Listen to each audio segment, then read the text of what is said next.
Se você quer dar um up na sua marca, venha para o nosso time de audiovisual. Nós temos os melhores equipamentos e a melhor estrutura para atender você e sua empresa. E o melhor, estamos com preços imperdíveis. Não perde tempo e fale agora com a nossa equipe. Nosso compromisso é tecido em cada fibra da nossa história. Há 17 anos, acreditamos que conectar é muito mais do que entregar tecnologia. É unir pessoas, sonhos e aspirações. Desde o primeiro dia, nossa dedicação sempre foi a mesma: transformar a conexão em uma experiência que gere confiança e faça a diferença. Ao longo desses anos, a SET cresceu com responsabilidade e inovação, guiada pela vontade de oferecer estabilidade e segurança. Cada instalação, cada atendimento é um reflexo do respeito por quem confia em nós para suas necessidades de vida e trabalho. Somos mais que uma tecnologia. Somos o compromisso, a integridade e a proximidade que conectam cada lar, cada empresa e cada jornada pessoal.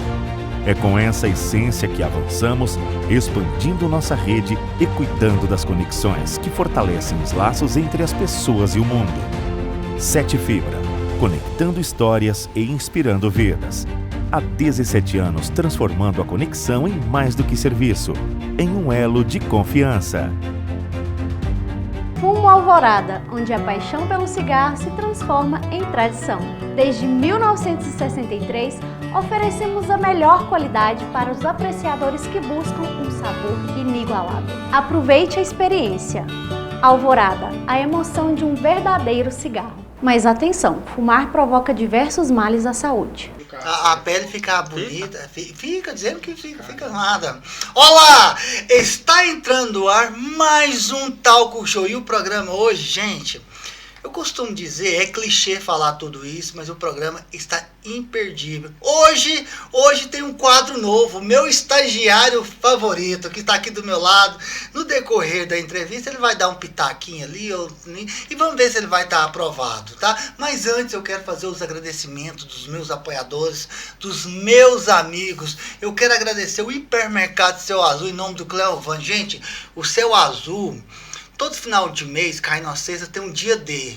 Se você não chegar lá de manhã, você não leva nada não, porque os caras levam a prateleira todinha. Vale a pena conferir. Céu Azul, que fica ali na Avenida 24 de Agosto, no bairro Alexandrina. Sensacional. Fumo Alvorada. Agradecer aos meus amigos Fernando e Ellen, excelentes pessoas. A Global Suplementos, em nome da Michelle do Amauri. Cachaça Jamel, em nome do Wayne, que eu falo Wayne, mas é Vane, tá? Mas é porque é um nome mais, fica mais bonito falar Wayne, né? E o André, Fazenda Babilônia, Dona Thelma é sensacional, pessoa maravilhosa. Obrigado, Dona Thelma. Droga Certa, em nome do Marcelo Alisson de Souza Drogas Certas. Preços imperdíveis. Também uma A3 Comunicação, meu amigo Weber. E a Eduarda Confecção, no nome da minha amiga Sirlene. Gente finíssima. Precisou de camiseta? Talco Show, logo vai ter camiseta, boné. Vai ter uma variedade de produtos aqui para você. Vale a pena conferir. Sirlene da Comunicação. Gente, vamos lá. Sem delongas, eu quero falar com ele. Ele é professor, gente. Ele tá a cara do Harry Potter aqui. Ele tá a cara do Harry Potter. O bicho é bonito. O cara é empresário. O cara é professor de psicologia. O cara é psicólogo. O cara tem livro. Moço, o cara é uma enciclopédia humana. Eu estou com ele aqui, Tiago. Muito obrigado, Tiago. Agradeço demais o seu tempo. Eu sei que é corrido. Empresário, professor, escritor, gogoboy, né? Dançarino, atleta. Tudo um pouco. Obrigado, Tiago. Seja bem-vindo. Eu que agradeço, o convite, agradeço também a apresentação, foi muito legal. Você gostou? Gostei da parte do Google Boy. Gostou? Eu acho que é a minha favorita mesmo. Gente, do Google Boy. Gente, dá uma olhada na câmera lá. Olha, gente, tá parecendo Harry Potter, não tá? Tá. É porque esse óculos aqui me deixa com cara de mais jovem. Eu tava conversando com os rapazes aqui, eu já tô 40 a mais. É mesmo? Esse dia chegou uma pessoa lá no café e falou assim, eu sou 40 a mais, assim, com orgulho, sabe? Eu falei, gente, eu não tenho orgulho de falar que eu sou 40 a mais, cara. Infelizmente, né? Infelizmente. Mas é melhor do que tá morto. É né? verdade. É melhor ser velho do que morto. Mas você tá bem, Tiagão. Obrigado, Faz tá algum bem. tipo de esporte? Ué, eu praticava crossfit. 4 longos anos de crossfit, mas foi o único esporte que eu gostei de fazer. Sério? Não, né? a única coisa que eu gostava de fazer era crossfit, porque assim, eu achava que me desafiava. Não é mesmo? Eu conseguia fazer coisa que eu acho que eu não dava conta de fazer. Porque uma vez, olha só, porque eu comecei o crossfit. Pandemia, eu fazia musculação. Sim, isso. E aí voltou com as máscaras, né? Uhum. E eu tinha desvio de septo e eu não conseguia Respirar. malhar e respirar ao mesmo tempo, eu achava aquilo horroroso. Eu também. E na academia que eu treinava tinha uma box de crossfit. E aí eu fui lá e vi as pessoas treinando longe umas das outras e baixava a máscara, né? Aham. Assim, opa, é aqui, É aqui mesmo. mesmo. E aí eu pensei, vou lá. Aí no outro dia eu tenho uma vantagem que eu chamo de vantagem na vida. Se eu falar pra você assim, amanhã eu vou acordar às 5 horas da manhã e a partir de amanhã eu acordo às 5 horas da manhã. Nunca mais eu mudo Você é esse horário. focado. Focado. Exatamente. Eu consigo fazer isso, né? Uhum. Meu corpo me ajuda muito nesse Uhum. ponto. E aí eu comecei a ir 6 horas da manhã Uhum. e gostei, fiquei 4 anos praticando. Aí eu adoeci depois, agora eu não voltei mais, né? Depois que eu tive a bebê, eu parei. Mas Existe muito tempo, eu né? pretendo voltar a fazer exercício, atividade física mais tranquilo. O Tô crossfit, programando pra isso. o crossfit, você falou, é uma coisa muito interessante. O crossfit, ele rompe barreiras. Cara, você fazer um crossfit, você subir numa caixa, você fazer subir numa corda, cara, é muito difícil. Exatamente. Muito difícil. O povo fala, machuca porque você tem que saber o seu limite. Exato.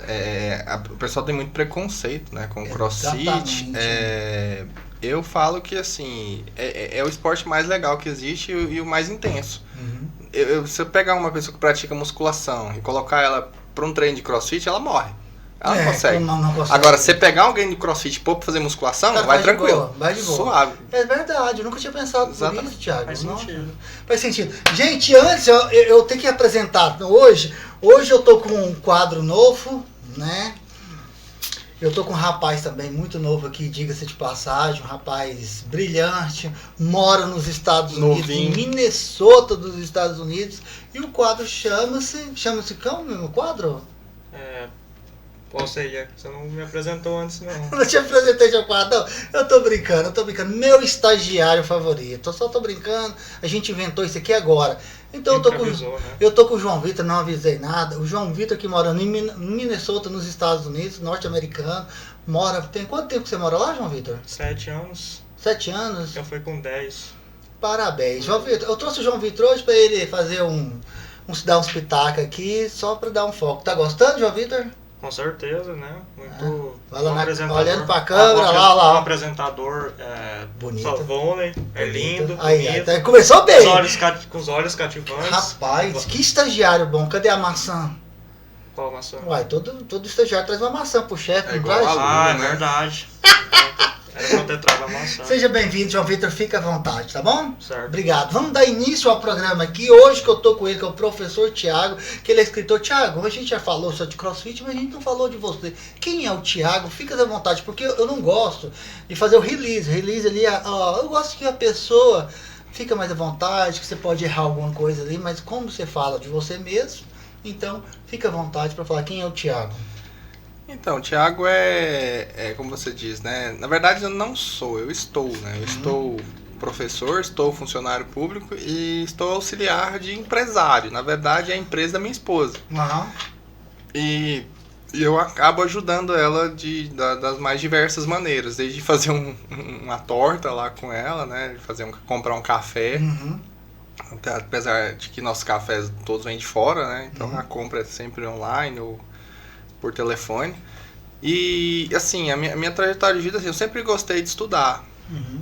E o meu pai é funcionário público. E ele falava pra mim, desde quando eu era da idade do João Vitor pra menos, ele falava sempre pra mim assim: filho, faça concurso público. E ele é aposentado, né, e tal, e tem uma boa estabilidade. E eu introjetei isso pra minha vida. E em 2014 eu fiz o concurso público. Eu estudava ainda, né? Eu comecei a estudar, na verdade eu passo a vida estudando. Eu comecei a faculdade em 99, em 2005 me formei e comecei mestrado e depois fiz doutorado. Enquanto eu estava fazendo doutorado, no início do doutorado, eu passei no concurso para professor de carreira da Universidade Estadual de Goiás. UEG. Concluí o doutorado E atualmente hoje estou em regime de tempo integral, dedicação exclusiva, como pesquisador e professor na área de psicologia do ensino e aprendizagem. Eu passei muitos anos da minha vida atendendo, passei 20 anos atendendo consultório. E agora, como estou em regime de dedicação exclusiva, eu abri mão do consultório para me tornar pesquisador em tempo integral. E eu gostava muito, e disso surgiu um livro, né? Surgiu 2 livros. O primeiro livro meu surgiu em 2014, que foi um compilado de casos clínicos, né? De técnicas de consultório. E agora, por último, eu passei uns 5 anos escrevendo o meu último livro, que é o Emoções em Ordem, que é um livro que eu fiz um compilado de manejos para quem não é psicólogo, para quem é terapeuta ou para quem é leigo, aprender sobre a emoção, sobre como manejar, sobre como fazer exercício para lidar com as emoções e as principais técnicas e onde procurar se não der conta de fazer sozinho. O livro conta tudo isso, está na Amazon, só chegar lá na Amazon, digitar Thiago E é Taluga. voltado a profissionais. Voltada a qualquer pessoa. Qualquer pessoa. Que lê vai conseguir entender, porque é um livro muito tranquilo, é uma linguagem muito acessível. Peguei aquela linguagem mais difícil. Uma linguagem coloquial ou não? Uma linguagem para todo mundo entender. Entendi, né? Eu pego assim, isso aqui é científico, mas vamos entender isso aqui como é que é na verdade. Então, assim, tirei aquelas palavras mais complexas e tudo mais. E aí disso eu fiz eu na sala de aula produzi outro livro também que está na Amazon, que é Psicologia do Ensino para Professores. Então esse é para licenciaturas. E aí o pessoal da licenciatura pode adquirir, que é um livro que eu peguei um compilado de ensinamentos desses anos todos de UEG, fui escrevendo para minhas aulas. Eu tive esse insight. Bom, eu faço material para aula, todas as aulas. Por que eu não pego esse compilado e faço um livro? Sim. Aí foi essa ideia que eu tive. Fiz um livro desse compilado que também tem na Amazon. E agora tive uma outra ideia. Estou escrevendo, já escrevi o primeiro capítulo. Eu vou criar uma série de livros sobre ciências do comportamento, né? Mas também para todo mundo ler, para todo mundo aprender. Ele chama Algumas Palavras Sobre. Aí eu vou falar algumas palavras sobre comportamento, algumas palavras sobre transtorno mental, aí sempre focando nos meus casos clínicos de 20 anos. Entendi. Então, assim, o primeiro que eu estou fazendo agora é um sobre controle de estímulos, que fala, né? Na verdade, parece um nome estranho, mas é explicando por que as pessoas escolhem a situação A ou a situação B, por que elas vão para lugar A do que lugar B, por que elas fazem o que fazem. Então é isso para ficar bem acessível, para a pessoa parar de atribuir a vontade. Porque, olha só uma coisa interessante, a maioria das pessoas atribui muito do que elas fazem à vontade. A vontade não faz você fazer nada. Na verdade, vontade é só um nome que nós criamos para explicar por que a gente faz o que a gente faz. E o que acontece de verdade? Eu sinto vontade? Ok, falar isso é amplamente normal, mas não é necessariamente a vontade, sim o contexto. Eu sempre costumo dar essa explicação. Vamos dizer que nós três aqui, terminou o programa, a gente fala assim, vamos tomar um sorvete? Aí vocês falam assim, bora. Aí a gente tem o dinheiro, a gente tem a vontade, vamos assim dizer, né? Aí a gente vai lá na sorveteria, tá fechada. A vontade fez a gente tomar o sorvete? Não. Então ela não é mola para nada. Exatamente. O que acontece são as condições, ou seja, a sorveteria precisa estar aberta, precisa ter o dinheiro e eu preciso evocar esse estímulo na cabeça de vocês. Falar assim, vamos tomar um sorvete. Você tem que dar o gatilho. Exato. O pessoal chama de gatilho, né? Chama de gatilho mental, essa coisa. Porque tá em voga esse nome, porque os coaches popularizaram, né? Hoje em dia tá tudo modinha, tem as modinhas. E na verdade não necessariamente é o gatilho, é só um estímulo antecedente, ou seja, é só estimular, né? O termo mesmo é estímulo. Estímulo. Estímulos. O subconsciente. Na verdade, não é necessariamente o subconsciente. O que acontece? O pessoal tem essa dúvida quanto à questão consciente, inconsciente e subconsciente. Né? Essas três coisas são genuínas de fato. Mas, na verdade, assim, a consciência é aquilo que a gente está aqui. Consciência se divide na medicina em estado de vigília. E na psicologia, ela se define pelo seguinte. É a capacidade de você descrever o ambiente que você está e as condições que você está. Isso é consciência, é estar consciente. Já viu aquela pessoa que sofre um acidente? Aí vai lá o paramédico, tirar ele dos escombros. Aí fala assim, quantas vezes você está vendo aqui? Aí a pessoa fala, 2. Aí ele pergunta, você sabe o que aconteceu? Ele fala assim, eu estava fazendo isso e me acidentei. Aí o paramédico fala que ele está consciente e orientado. Você já viu isso? Já. Está consciente. O que é estar consciente? É descrever a condição que você está. Isso é consciência. Descrever a realidade. O que teoricamente seria o subconsciente? Seria aquela parte que fica ali esperando você acessar para te trazer informações. Entende?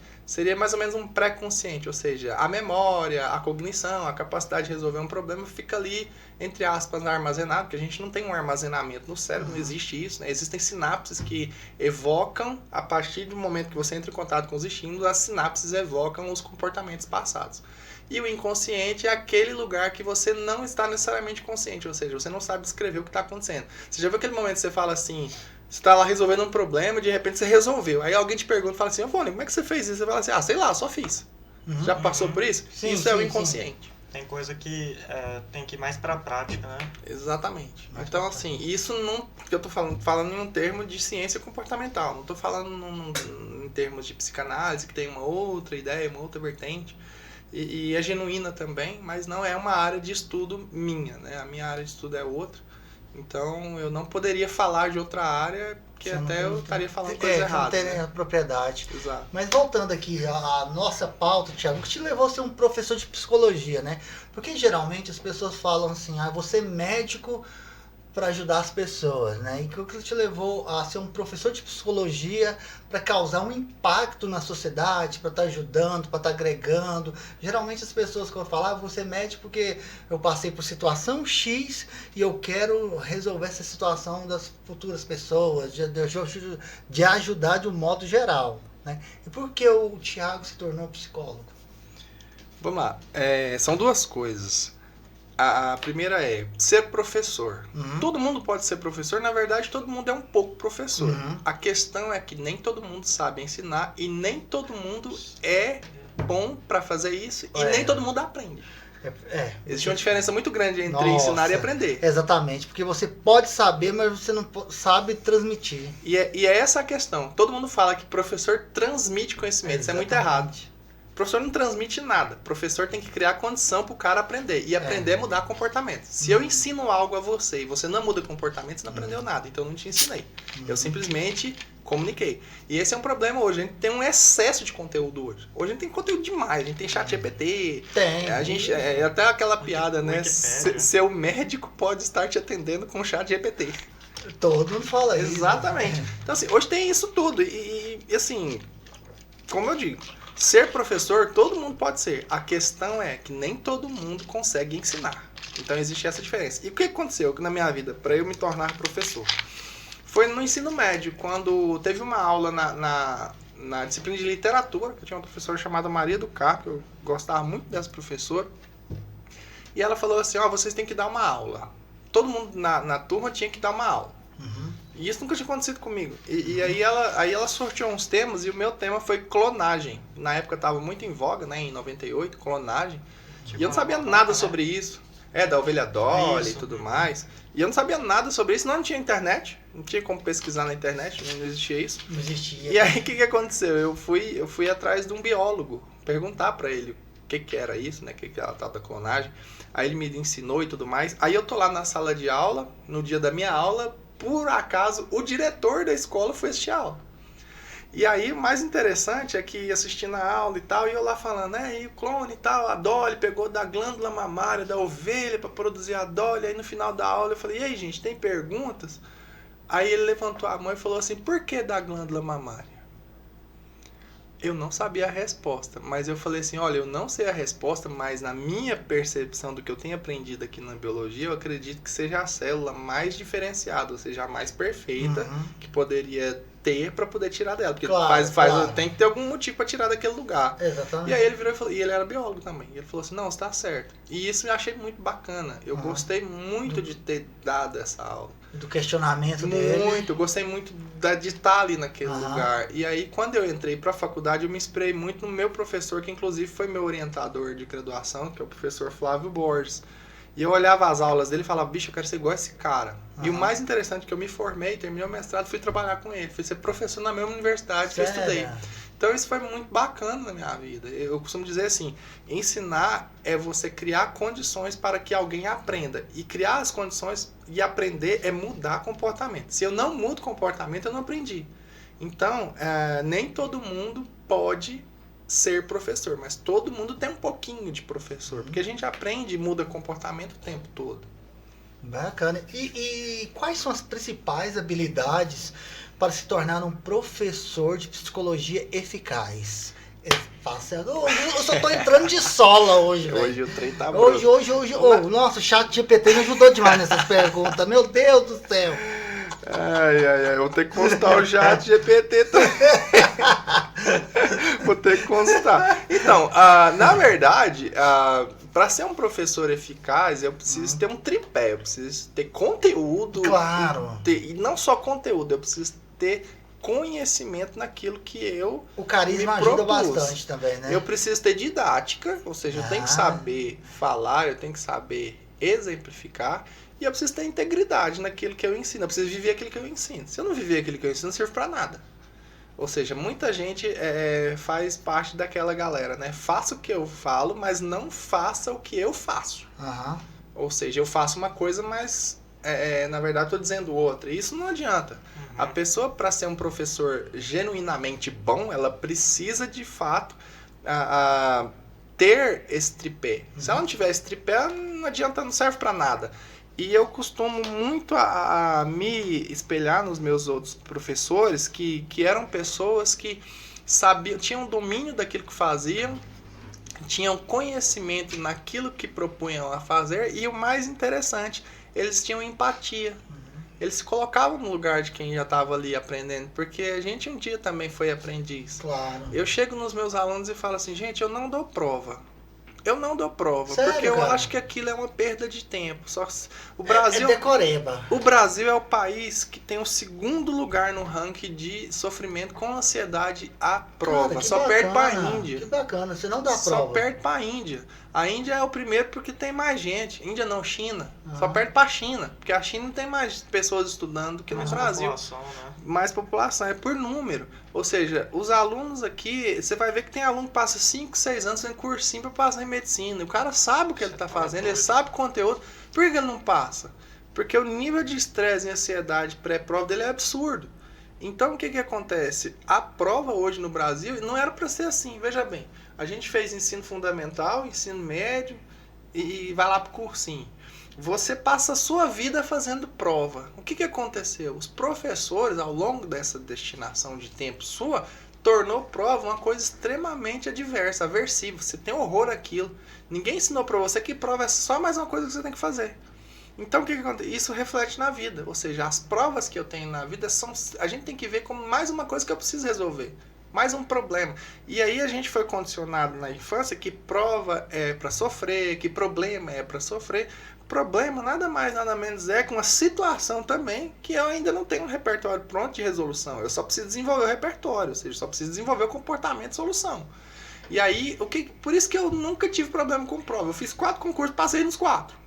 Por quê? Porque você é bom, você é inteligente? Não, porque eu sou habilidoso e habilitado. O que significa ser habilidoso? Significa você ver as coisas como mais alguma coisa que você vai resolver. Simples assim. Né?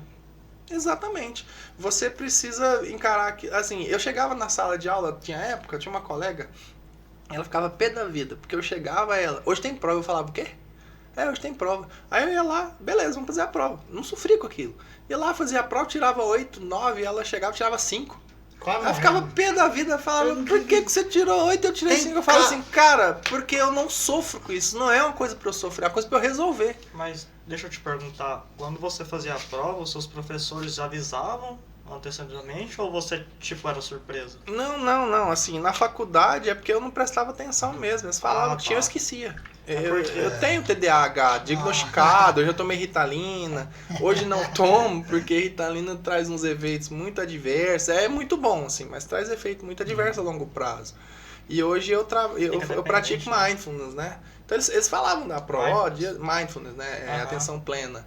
Então, assim, eles falavam, vai ter e tal. Só que eu esquecia, eu me perdia, João Vitor, no total naquilo, né? Tipo assim, o estudo no Brasil, eu não sei se foi só comigo na minha escola específica, mas no meu caso, quando eu estudava no Brasil, o professor passava a data da prova e passava, por exemplo, as páginas do livro que eu tinha que estudar. Aí eu sempre questionava aquilo, porque...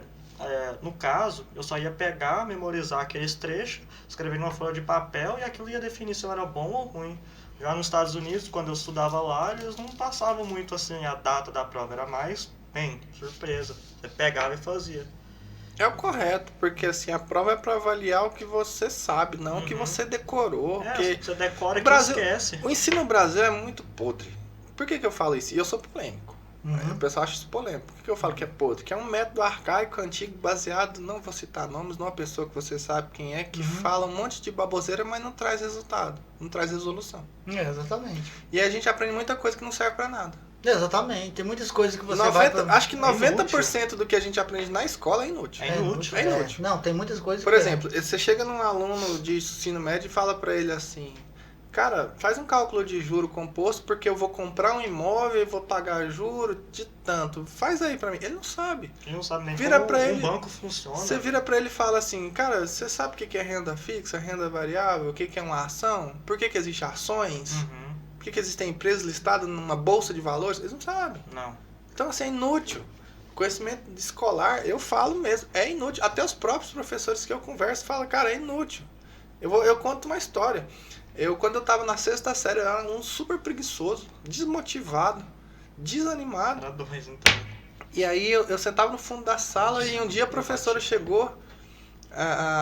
Eu tava lá no fundo da sala, assim, olhando pro tempo, cara. Não podia dormir na aula, eles ficavam acordando a gente, eu ficava olhando pro tempo. Aí ela chegou e me chamou pelo nome. Aí eu peguei e respondi assim, né, fazendo aquelas gracinhas. Aí ela tava ensinando um assunto chamado rochas ígneas e magmáticas. Já ouviu falar nisso? Não. Eu não esqueci disso por causa dessa aula.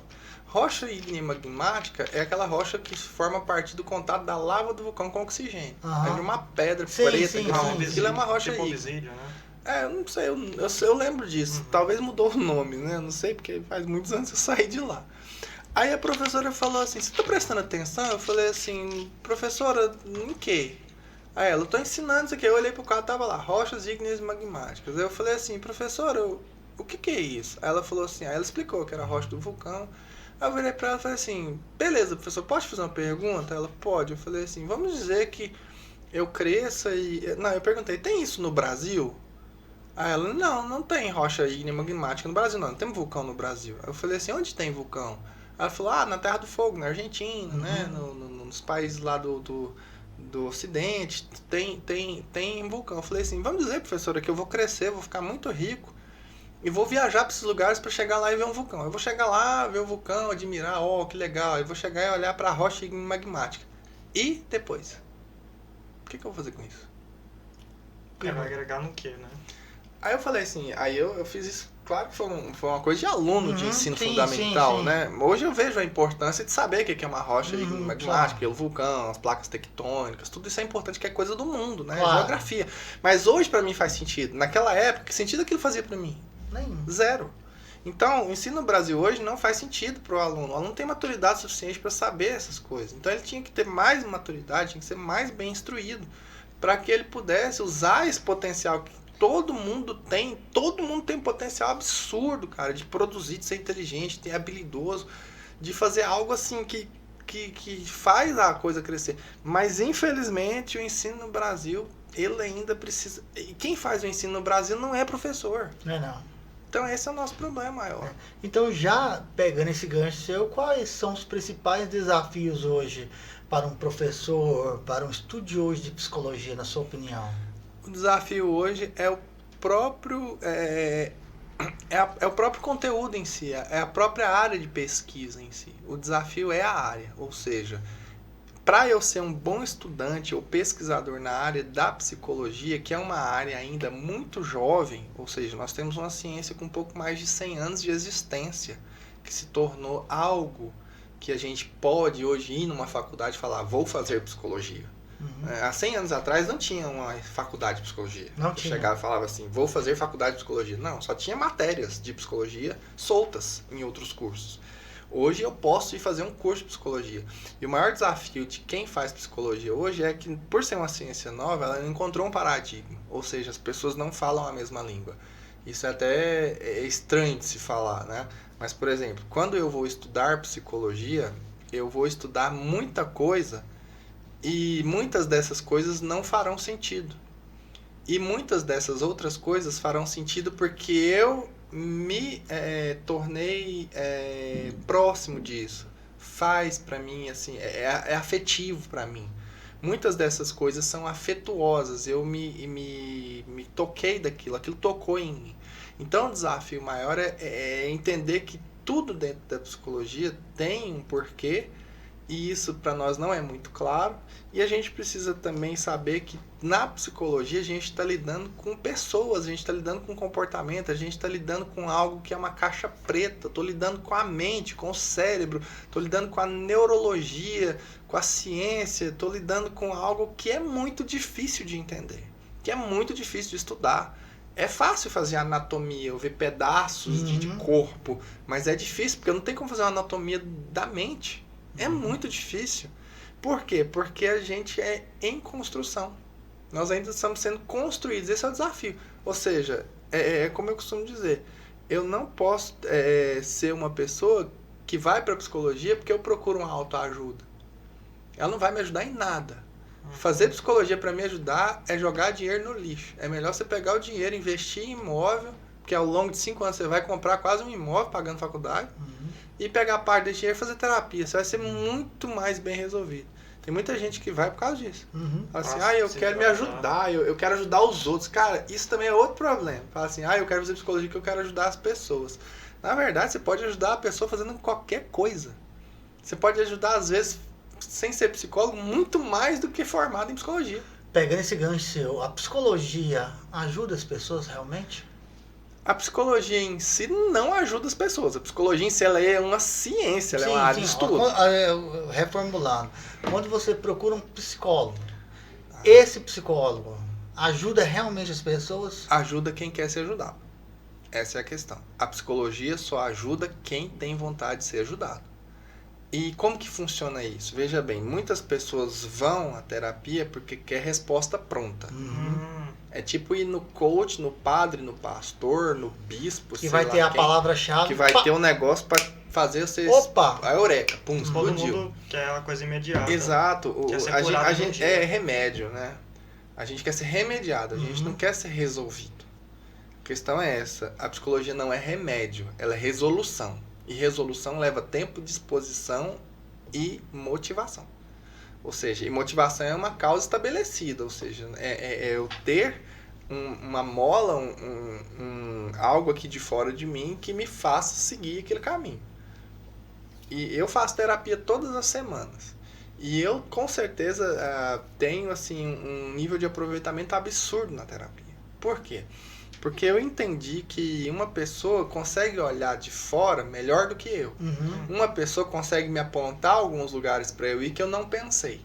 Uma pessoa consegue me direcionar melhor para eu tomar decisões do que eu nas minhas próprias decisões. Você falou um ponto muito interessante. Geralmente quem está dentro não vê, por exemplo, as pessoas falam assim, eu não tenho problema. Eu acho que eu não tenho problema nenhum, porque eu sou perfeito. E quem está em volta de você sempre vê um defeito. Eu também faço terapia. Um abraço, doutora Alcione. Eu também faço terapia. Eu acho muito gratificante. E geralmente a pessoa que está de fora enxerga mais do que a própria pessoa que está dentro. Isso é muito interessante, doutor. Exatamente. Por quê? Porque a gente é só uma parte do todo. E a parte do todo que nós somos é só um pedacinho. Ela é muito pequena perto do universo inteiro. Então, uma pessoa olhar para mim, e ainda mais com um olhar de psicólogo... Olhar clínico. Ela vai olhar sem me julgar, ela vai olhar sem me orientar o que eu devo fazer, e sim me colocar numa situação para eu escolher o que eu quero fazer. E não dizer o que eu preciso fazer. Isso não é claro para as pessoas. Top, hein? Isso não é claro. Por que isso não é claro? Porque a gente foi condicionado ao longo da vida ao remédio. Ou seja, tô com dor de cabeça, toma remédio. Tô com dor disso, toma remédio. Tô com dor emocional. Cadê o remédio? Não tem. Não tem. Mas, assim, existe um paralelo onde eu e meu tio, por exemplo, eu tô enxergando uma coisa, eu posso falar com meu tio, eu posso ter comunicação. Qual seria o nome disso? Seria um braço da psicologia por fora da própria educação em si? Na verdade... A comunicação familiar, né? A comunicação familiar ela é muito parecida com o conselho, com aconselhamento. Exatamente. Existe o conselho, existe o aconselhamento e existe o aconselhamento psicológico. São três coisas diferentes. Conselho é aquilo que a gente brinca que se fosse bom a gente vendia. Não dava. E isso faz sentido na hora que você, por exemplo, você está num relacionamento.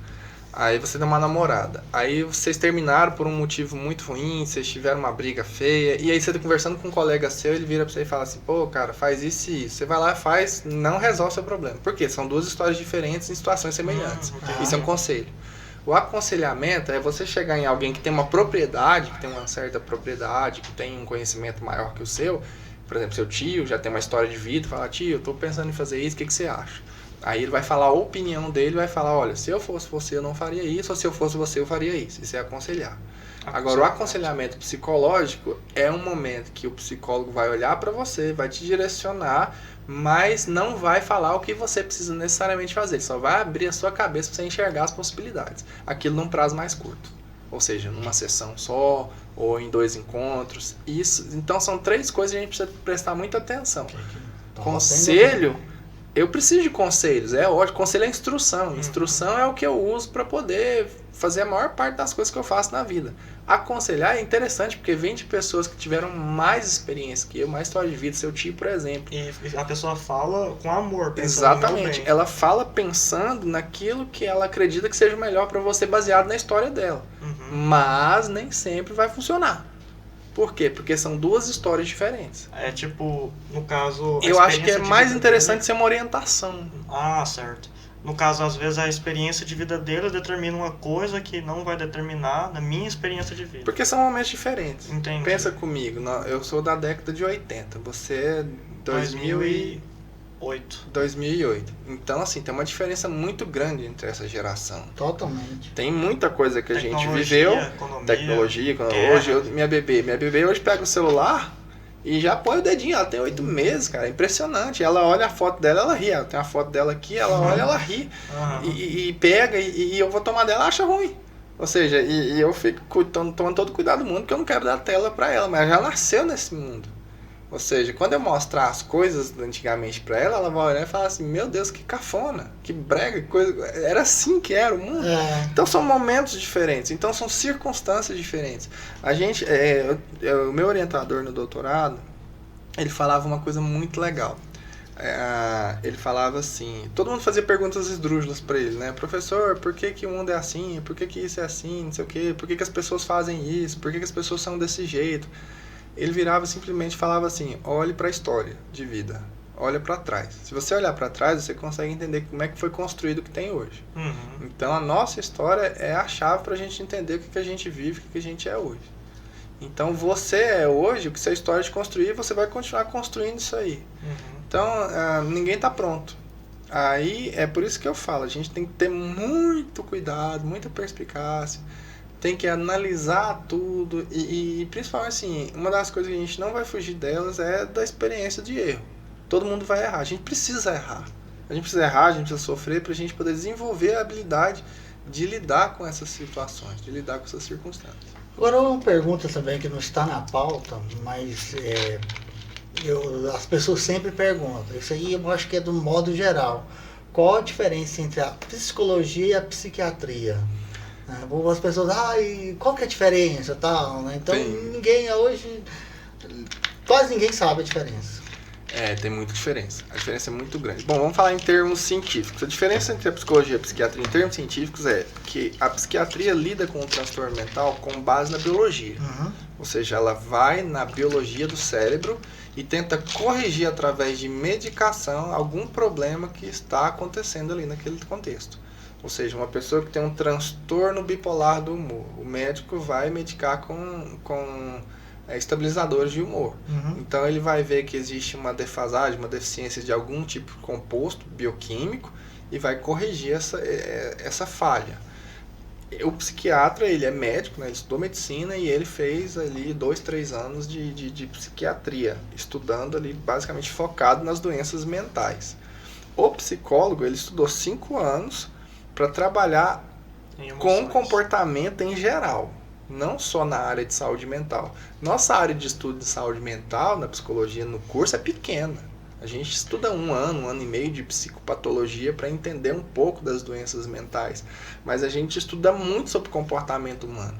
Então a gente entende o seguinte, que uma pessoa com um transtorno bipolar, sim, precisa às vezes da medicação, mas ela precisa também de que ela precisa entender o que acontece no contexto dela que faz com que seu humor tenha tantas oscilações, ou quais são aí, como dizer, né, quais são as condições, as circunstâncias, as situações que trouxeram aquele tipo de sentimento, que trouxeram aquela emoção, que evocaram aquele tipo de sofrimento que ela está vivenciando, ou nesse caso o transtorno bipolar, por que ela está tão feliz, por que ela está tão motivada. Você vai ver que o bipolar, o que tem transtorno bipolar, não gosto de falar o bipolar, eu gosto de falar quem tem transtorno bipolar, não gosto nem de falar o termo bipolaridade, acho horroroso. E eu gosto de falar assim, a pessoa que tem transtorno bipolar, não é um bipolar, ninguém é bipolar, você tem, né? Uma pessoa com transtorno bipolar, ela tem na fase de mania ali, na fase antigamente era conhecido como maníaco depressivo, né? Na fase mania, que ele está eufórico, ele tem 1000 projetos, quer fazer tudo, quer resolver o problema, quer viver a vida intensamente. Só que ele não consegue fazer nada. Ele se frustra e cai na depressão. Então, essa oscilação nele é muito grande. Então, ele precisa corrigir isso, ele precisa pôr o pé no chão. Ele precisa entender assim, olha, isso aqui está me deixando muito eufórico, eu estou conseguindo me perceber e eu vou pôr o pé no freio. Eu costumo dizer que alguém, para se sentir bipolar, sem ter transtorno bipolar, é a mesma coisa de tomar energético com vodka. Você acelera e freia ao mesmo tempo. É mais ou menos aquilo. Então, assim, o psiquiatra é um médico que vai cuidar muito da parte bioquímica, da parte orgânica. O psicólogo ele vai cuidar muito da questão da pessoa consigo, com as emoções, com as situações que ela vivencia, com o que ela está enfrentando e como ela pode enfrentar isso de forma melhor. Os dois se ajudam. Eu trabalhei 10 anos com um psiquiatra aqui em Anápolis, atendendo os pacientes dele. Eu lembro que chegava a época que eu atendia 15, 16 pessoas por dia. Hoje você não atende mais, Hoje né? eu não atendo mais. Por conta que eu decidi parar. Sim, né, você ficou, atender. como você falou no início, ficou mais por conta de historial. Eu estou na universidade. Eu tomei essa decisão por sempre, desde o início, querer ser um pesquisador. Eu foquei minha vida para ser pesquisador. E hoje eu me apaixonei por escrever. E hoje eu estou escrevendo. Eu gosto de escrever. É uma coisa que me faz assim, passar horas ali, mesmo? fazendo, lendo, escrevendo. Eu leio todos os dias. Eu leio todos os dias antes de dormir. Mas lê o TikTok não, né? Não, eu não tenho rede social. Sério? Não tenho. Só tenho a do café. Mas você já teve rede social? Já. Sensacional, né? Não Muito tenho, bom. não tenho. Só tenho WhatsApp. Meu celular só tem WhatsApp. Eu assim, recentemente, eu sempre tive Instagram, mas eu optei também por me afastar das redes sociais por um período.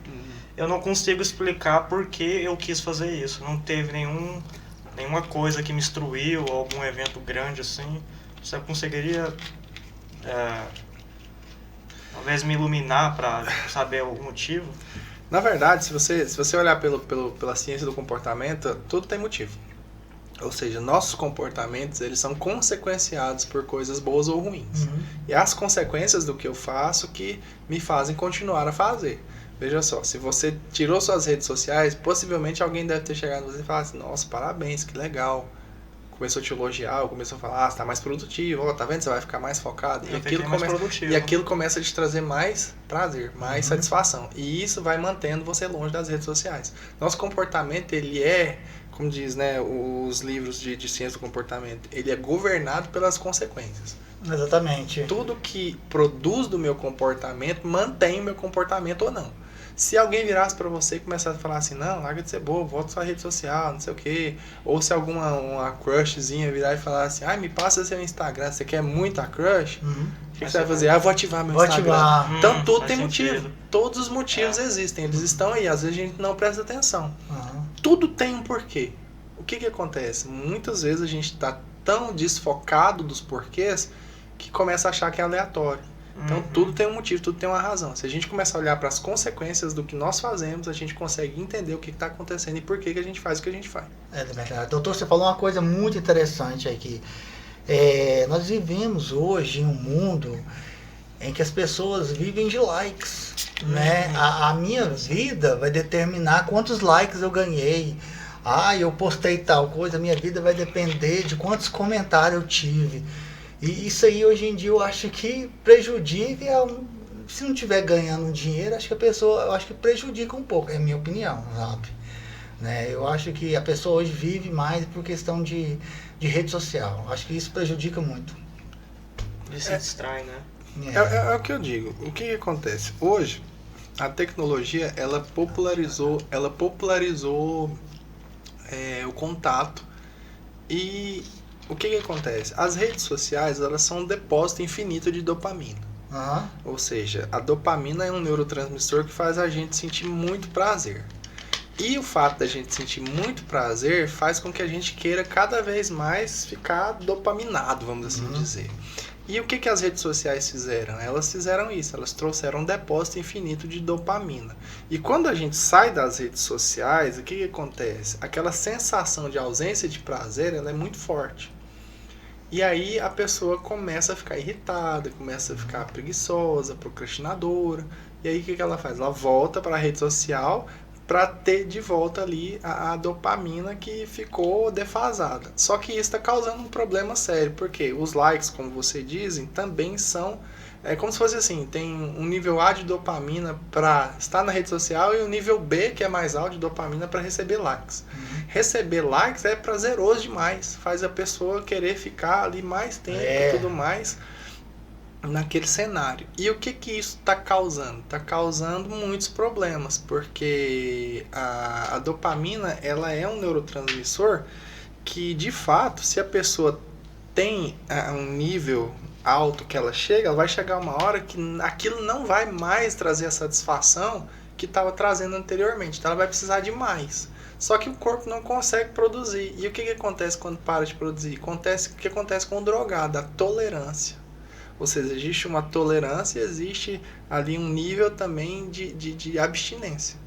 Então chegou na tolerância, eu tenho que aumentar, eu estou em abstinência. E aí o que eu vou fazer? Vou passar cada vez mais tempo naquilo, cada vez mais querendo consumir aquilo. Vão aparecer novas redes sociais com propostas novas. Você vai ver. Eu estava pensando quando você falou. A primeira vez que eu acessei o Instagram foi quando ele aconteceu, que foi em Brasília, que era só iPhone que acessava o Instagram. E era um iPhone 3GS, que era um primo meu que tinha. Eu nem tinha. Eu vi o Instagram e não vi assim, muito motivo. Mas antes do Instagram, não sei se você lembra, tinha o tal do Fotolog. Não. Era mais antigo do que o Facebook, do que o Orkut. Sério? Exatamente. Eu sou dessa época do Fotolog. Ou seja, a galera ficava até meia-noite para poder abrir uma conta para pôr fotos, que estava começando essa coisa da foto digital. Né? Era em câmera fotográfica, nem era em celular. É que baixava o cartão de memória. Baixava o cartão de memória, ligava no computador e punha lá no flog, né? Que eles falavam de flog, Fotolog. Aí a galera comentava as fotos. E isso virou uma febre. O Instagram só trouxe isso pro celular, mesma coisa. Quem é dessa geração aí que viu o Fotolog vai se identificar, vai saber aí o tal do Instagram. Hoje é a mesma proposta. A diferença é que isso aqui, ó, pôs tudo num lugar só. O celular hoje pôs tudo num lugar só. Pôs a câmera fotográfica, pôs o computador, pôs a máquina de escrever, pôs tudo num lugar só.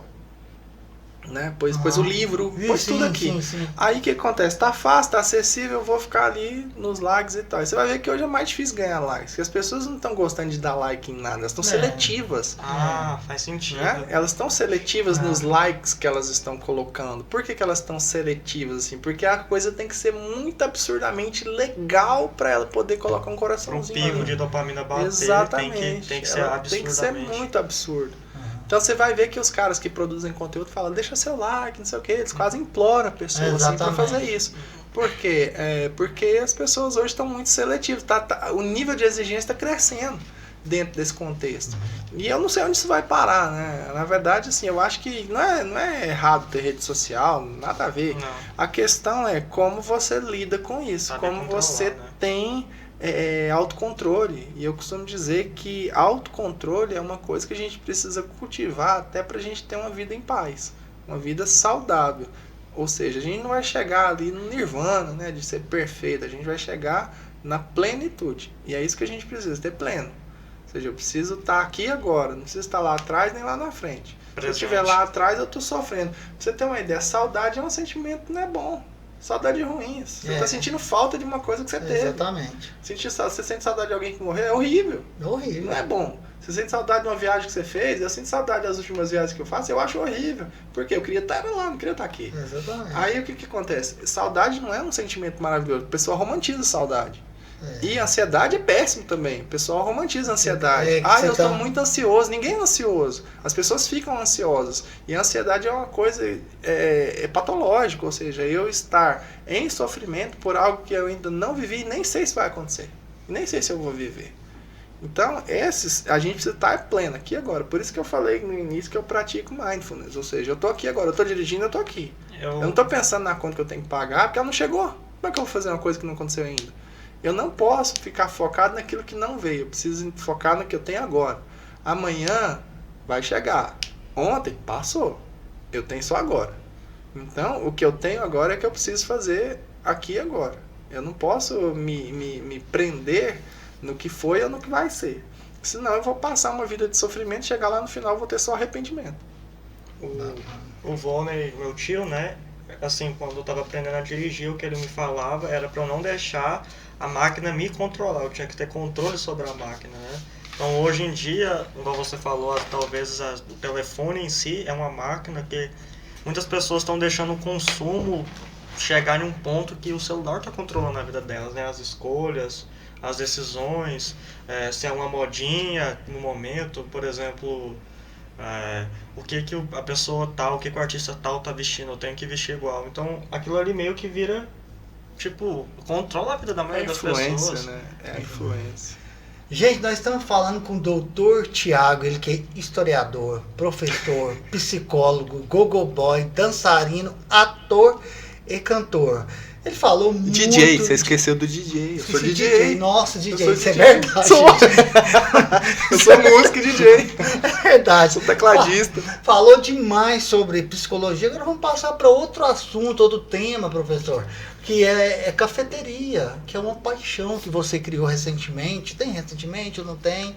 Como surgiu essa história dessa cafeteria? Como surgiu? Eu vou nessa história, é muito legal, cara. Porque foi assim, minha esposa é enfermeira, formada em enfermagem, e ela queria trabalhar em um hospital. E foi bem na época, assim, da pandemia, né? Eu virei pra ela e falei assim, não vamos pro hospital não, a gente tem idoso na família, esse negócio de Covid, não vamos mexer com isso não, vamos montar um negócio. Aí ela pegou e falou, vamos, o que nós vamos montar? Eu falei, eu vou montar um consultório, aí você faz pós-graduação nessa área que tá bem na moda agora, estética. Você é enfermeira, você pode fazer injetáveis e tal, aí você vai embelezar as pessoas e eu vou tratar a cabeça delas, beleza? Beleza. Aí construímos o consultório. No meio do processo, eu cheguei lá e virei pra ela e falei assim, eu não quero mexer com consultório não. Não quero atender mais não. Quero não. Aí eu falei pra ela assim, vamos montar uma cafeteria? Eu sempre quis ter uma cafeteria, o sonho da minha vida era ter uma cafeteria. Hoje eu sei que esse sonho é assim, né? É puxado, né? Meu Deus, não penso... A gente quando vai numa cafeteria como cliente, é lindo, você se encanta. Cara, você tá do outro lado. Meu Deus, você não quer mais aquilo. Aí eu virei pra ela e falei, vamos montar uma cafeteria? Detalhe, eu não sabia nem filtrar café. Sério, cara? Só pra tomar em casa e daquele jeito bem cowboy mesmo, né? Bem assim, aprendi vendo minha mãe fazer. E aí ela falou, vamos. Aí nós montamos tudo, construímos, decoramos e tal. A cafeteria me inspirou a fazer outra faculdade. Hoje eu faço design de interiores. Sério? Faço. EAD, né? Mas faço design de interiores.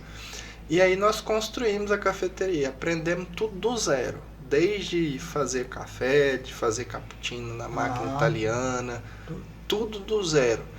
Aí nós tínhamos uma moça que fazia a parte de confeitaria para nós, ela saiu, aí minha esposa teve que assumir, aprendeu a fazer coisa de confeitaria. Nossa, lá é top do demais. Zero. Nossa, maravilhoso. Tudo do zero. Então assim, aí hoje eu tava lá, fui lá levar algumas coisas que a minha esposa fez.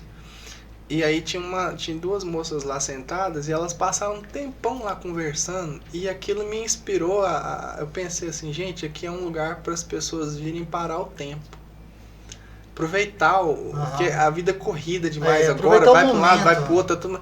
Aí a pessoa não tem aquela ideia de parar e falar assim, vamos dar um pouquinho de tempo para eu aproveitar, para eu para eu estar aqui comigo, né, ou estar com alguém que eu gosto. Então a ideia da cafeteria é criar esse ambiente de vamos parar um pouquinho, porque está tudo muito corrido, para a gente se dar um pouquinho de tempo, para a gente se presentear com um momento. Então essa é a ideia que nós tivemos e está indo bem. Desde 2023, né, que nós começamos, tivemos que parar um período para uma reforma e agora a gente voltou e está indo bem, graças a Deus. Você falou sobre o design aí, que você está fazendo na faculdade de design agora, né? Eu vi lá que o design é uma coisa bem peculiar, um design diferente. Você criou, porque tem coisas do passado, né? Tem televisãozinha, tem celulares antigos. Como surgiu essa ideia de trazer, resgatar essas coisas antigas para trazer, para agregar no modelo, como se diz, hoje no lado moderno? A ideia, Rony, foi trazer coisas da minha época, da década de 80, 90. Porque é interessante o seguinte, eu não tenho coisas muito retrôs, eu tenho coisas dessa época, que eu acho interessante.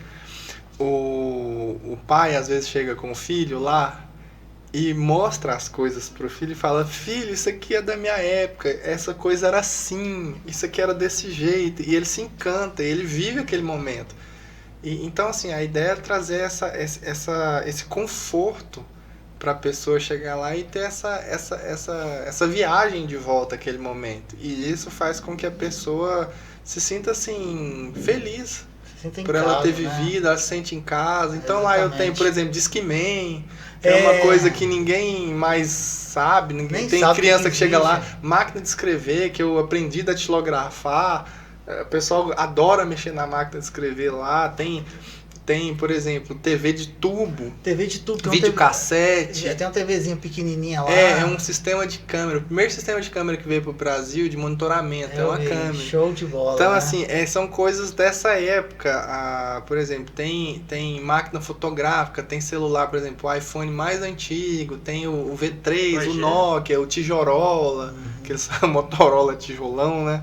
Eu tenho lá, e o pessoal acha isso muito legal porque fez parte da história né? dessa galera da minha geração. Então não tem coisas. Eu tenho coisas antigas, por exemplo, eu tenho um telefone de discar, assim, né? De redondinho. Eu vi. Que era da avó da minha esposa. Então, assim, a minha esposa viveu aquele momento, né, na década. Ela nasceu também, ela nasceu um pouco depois, bem depois de mim, mas ela viveu também um pedaço desse momento. Então, esse sentimento nostálgico que as pessoas sempre vão lá, elas sempre se encantam, essa era a ideia, de trazer esse encantamento, de trazer essa pessoa, misturar um pouco do moderno, ou seja, as paredes ali, aquela coisa, show de bola. com essas coisas assim, da minha geração, da nossa, talvez da sua também, né? Da minha, eu sou mais velho que você. E quais são os principais produtos que você fornece na sua cafeteria? Olha, o mais interessante foi que nesses quase 2 anos de cafeteria a gente já entendeu que menos é mais. Menos é mais. A gente entendeu, a gente tinha bastante coisa. Exatamente. E a gente foi selecionando aquilo que dava mais certo. O que mais sai, que o povo mais curte. O povo mais curte lá hoje, de doce, é o bolo Matilda. Eu sabia que você ia falar isso, o bolo de chocolate. É o bolo de chocolate com toque de café, que a gente colocou esse toque de café, né? Que geralmente o Matilda não tem café, a gente colocou esse toque de café para dar uma ideia assim gostosa, que o pessoal toma. É o toque único, nosso. Único. Isso. E a gente também faz um bolo de cenoura lá com chocolate. A boca encheu d'água agora, cara.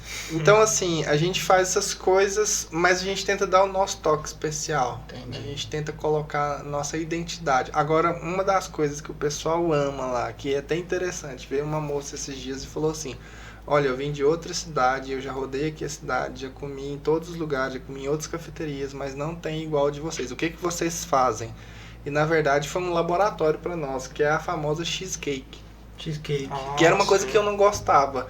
Mas aí minha esposa foi estudando um modo de fazer, e é interessante que Anápolis, tem até uma coisa engraçada em Anápolis. Anápolis é assim, eu tenho um supermercado aqui que tem o produto A, aí lá no supermercado B não tem o produto que tem no supermercado A. Então, para eu fazer essa cheesecake, eu tenho que ir em 3 supermercados diferentes para comprar a matéria-prima. E aí eu tenho que ir no supermercado A, B e C para comprar a matéria-prima, porque deu certo a liga dessa matéria-prima fazer aquela cheesecake.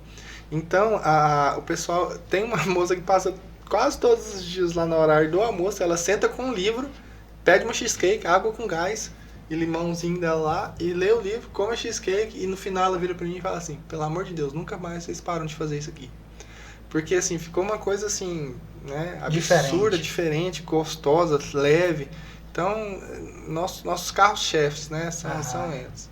Tá, e quem quiser conhecer a sua cafeteria, onde fica, né, Instagram, rede social, onde fica? Nós temos um Instagram que é Cafeteria com Café. Com Café é o nome da cafeteria. É Cafeteria com Café. A gente fica ali na rua Sousânia. É pertinho da 24 de agosto. Tem a Avenida 24 de agosto. Quando você tá indo... Com trocamento com a Avenida 10. Isso, com a Avenida 10, aquela avenida pista dupla, né? Tem a rotatória, a pessoa pega o contrário da Avenida 10, chegou, é na contra-esquina. É bem fácil de chegar, se colocar lá no Instagram, tem a localização, tem um videozinho lá como chegar, que eu filmei o caminho, a pessoa consegue... Repete o Instagram, por favor. Cafeteria com Café. Gente, é sensacional. O professor Thiago, o programa Talk Show está chegando ao fim, mas antes... tem o quadro bate-bola, certo? Eu faço uma pergunta e você responde. Por exemplo, café. Aí você fala, café combina com leite, tá? Entendeu? Aqueles bate-bola da Ana Maria Braga, da Gabi, e o pau vai a folha. Beleza? Entendeu? Fechou. Entendeu? Vamos lá. Bora lá então? Um amor. Melissa. Eita, minha filha. Um sonho. Ficar milionário. É o nosso. É o de todo mundo. Um time. Goiás. Eita, foi o primeiro, viu? Uma bebida. Água com gás. Café. Eu gosto muito de café, mas eu acho que a água com gás pra mim é a origem de tudo, né? Sensacional. Uma vergonha. Ficar nu. Não é vergonha, não. Ficar nu. Não. A vergonha é não ter dinheiro pra pagar a conta. Oxi, isso aí é bravo. Isso aí é bravo. Não ter crédito, nem débito. Um castigo. Ver minha filha chorar. Eu sabia. Um medo. Perder minha filha, minha esposa, meus pais, meus avós. Um futuro. Morar no Paraná. Sério? Seríssimo. Sério mesmo? Seríssimo. Você comentou que já foi Quero pra morar lá de no cá, Paraná. né? Eu vou direto, vou quase todos os anos para lá. Eu quero morar no Paraná. Um arrependimento. Torcer pro Goiás. Não, torcer pro Goiás não é arrependimento, não. Um arrependimento é não ter começado a juntar dinheiro antes. Isso é de todo mundo. Seu maior orgulho. Acho que o meu maior orgulho é... Primeiro é minha filhota, né? Mas se for orgulho em questão de conquistas, acho que os livros. São assim, a minha formação, né? Que eu consegui, onde eu consegui chegar. A sua maior realização. É a Melissa. Não tem como. O maior bem da vida. Saúde. Saúde não tem nada igual. Saúde física e mental. Não tem nada igual. Um animal. Minha cachorra, a Dena, que é um bulldog inglês. Uma mulher. Minha esposa, a Yane. Um homem. O Volney. Foi o melhor que teve aqui até hoje. Professor Thiago, eu quero agradecer a sua presença. Eu sei que o seu tempo é valioso demais. Eu sei que é correria para cima, para baixo. Eu quero agradecer imensamente o seu tempo. Mas antes eu gostaria que você avaliasse o nosso estagiário. Tá apto, não tá? Você acha que ele vai ter um podcast só para ele. Então, por isso que ele tá fazendo um estágio mesmo aqui. Se tratando de estagiário, que estagiário é o nível mais baixo da cadeia produtiva, tá ótimo. Que eu costumo brincar, eu falo assim, na empresa você tem o CEO, você tem o gerente, você tem ali, você tem todo mundo, você tem o trabalhador, o vendedor e tal, o negociante, aí você tem a tia do café, você tem quem limpa chão, aí você tem lá o cara que dirige o carro, aí você tem assim o motoboy, aí lá embaixo tem o estagiário. Estagiário mais embaixo da categoria. Mais embaixo da categoria. Verdade. Não é que é o pior, é porque tá mais embaixo. Mas é um dos mais importantes. É o estagiário que vira CEO, né, cara? Pra você ser CEO, você tem que ser estagiário. Eu fui estagiário há muitos anos. Eu também fui. Mas, professor, eu agradeço demais. E eu quero dizer, continua sendo essa pessoa maravilhosa, humilde, que você sempre foi, sempre me tratou bem.